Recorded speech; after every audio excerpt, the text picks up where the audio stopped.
I remember many years ago, and that was in the early years of Daystar Christian Center.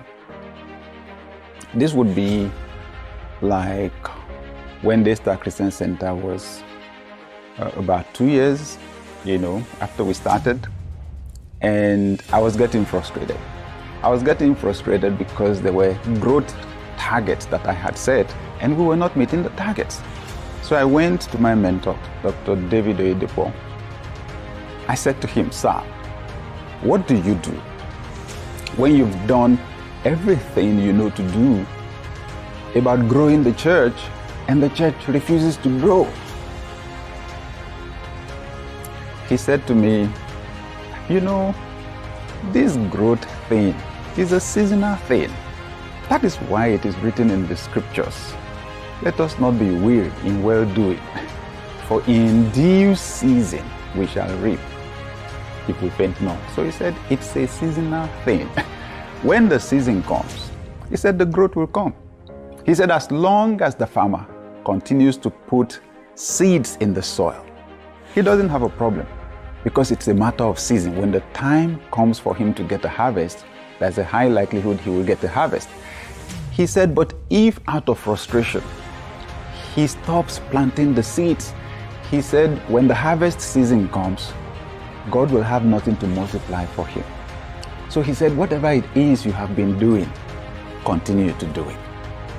I will never forget that conversation because of the paradigm shift that it gave me. Never. And that reminds me again of a conversation I had with Dr. Oyedepo when I was telling him how we had an event, and he said, oh, that's fantastic. I was telling him how great it was, how powerful the delivery was by the guest speaker. Then when I was done, he said, well, can I tell you something? Don't think that you will grow that church on guest speakers. That church cannot outgrow you. You are the shepherd that God has put over that church. He said to me, why don't you become the person that people want to listen to? I will never forget that statement because it's one of the most challenging statements I ever had in my life.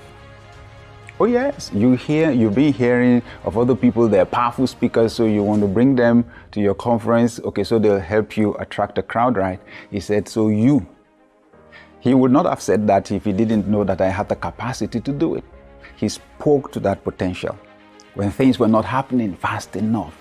One day I said to my sweetheart, Nikki, I said, come with me, let's go on a retreat. We're going to a guest house. I want to go and ask God whether I'm supposed to be pastoring or not. Because yes, I'm getting invitations to speak everywhere, but the church is not growing. She said, but you told me God told you to do this. I said, I need to ask him again.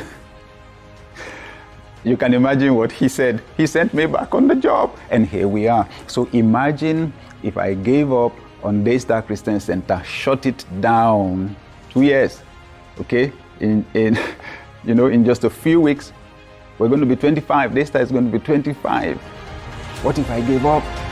I charge you today, never, ever give up.